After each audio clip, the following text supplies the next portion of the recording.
back to fables and the way they help show how things are to be seen whole. Fables are picturesque and enjoyable vehicles for revealing patterns embedded in the human world.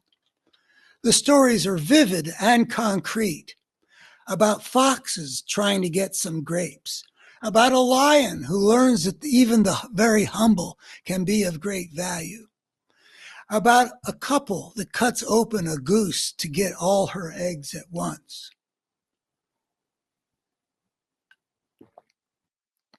But what each story is about ultimately is some general pattern that explains situations having nothing to do with foxes or grapes or killing geese.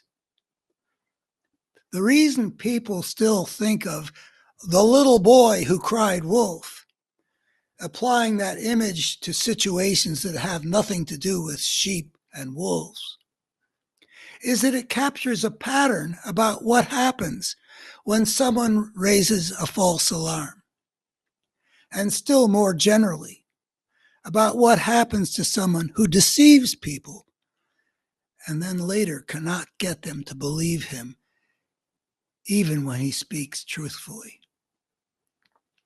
The fable of the goose that lays the golden eggs shows a general truth about the destructive nature of greed and the folly of tearing down good arrangements in the world that are already providing plenty, tearing it down out of an insatiable desire for more, for riches, for whatever.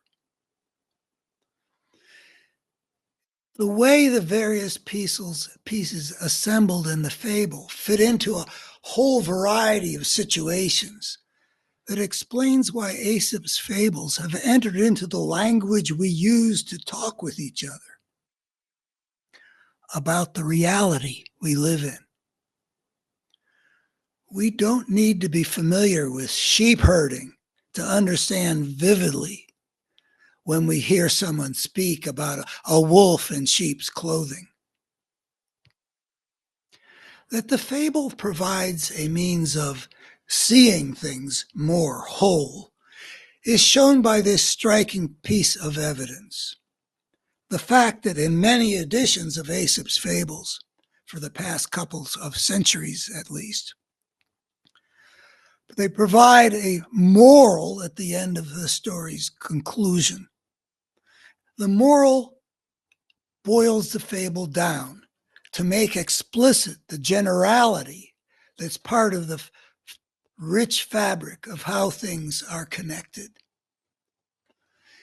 If I'm not mostly a fan of adding such morals to the story, I think we should all have to do the work of the assignment of discerning the pattern that captures some general truth about human affairs. The moral delivers the package. And yeah, maybe it depends on how many people would do the work of developing the package for themselves. How many people, if they heard the story of the goose that lays the golden eggs and how they in their greed, they end up with nothing. A story that's also told by another one of my favorite, maybe fairy tales about the fisherman's wife and her greed. Each fable, by sketching a picture that's but a small piece of the still larger picture that shows all the connections among everything in our world, take us a bit further along that path of seeing things whole. A fable, properly told, is like a little gem, so crafted as to illuminate an underlying structure embedded in our human reality. And for that reason, the tale should be told with no padding. Anything unnecessary would obscure that structure. The fable is best told with not an extra word or an extra sentence, only what is required to reveal the essential pieces of the pattern.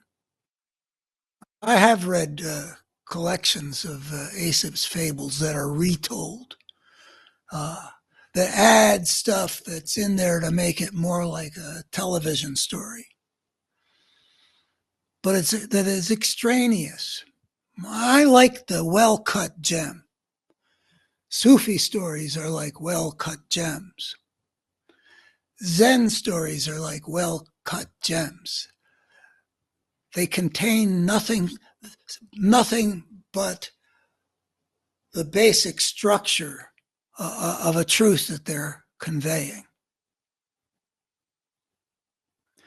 The story of the little boy who cried wolf could have omitted the way the boy laughed at the townspeople whom he has greatly inconvenienced by raising an alarm just to see them come out running. But that little piece is included because it shows something of the nature of the human being who treated his neighbors that way, about the impact of his actions on how people regard him.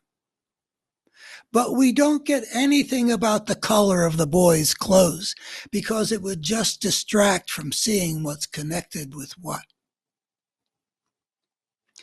In this quality, in being cut with a gem-like precision to show some slice of the wholeness of the human world,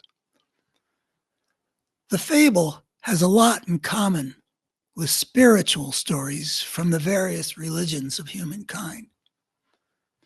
I think especially of the Sufi stories anthologized years ago by Idris Shah. That was back when I was spiritually a member of the counterculture and looking all over for what wisdom I could find. And Sufi stories and Hasidic stories, and in some ways especially the teachings of Chuang Tzu in the Taoist tradition, translated by a guy named Burton, added to, growing up in a biblical civilization in my quest for understanding. But fables also show in their way some spiritual truths. I mean, each thing that gets enacted, the greed of the couple that cut open the goose and everything, they are spiritual tales as well as they show something about how things work in the human world. What are the fruits of greed? Well, you end up with less. It is a pattern that is not chosen randomly. It's trying to impart a moral and spiritual lesson. So fables maybe belong right there in the column with the Sufi stories that have more of a supernatural affinity. But one could generate an anthology of stories from other traditions, like the Zen stories, the stories of Christianity's desert's fathers, the tales of the Hasidim. Martin Buber had an anthology of them that was important to me. Each of these also attempts to convey something about the whole, of a different kind of wholeness than the resolutely secular wholeness of those who live in this concrete world without reference to some sacred realm.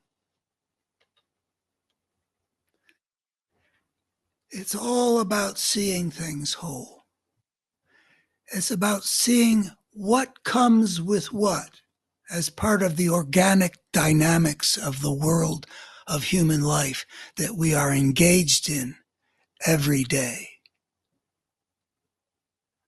Seeing our lives in all those terms about don't be greedy, about how to deal with disappointment, unlike the fox with his sour grapes. All of those are lessons that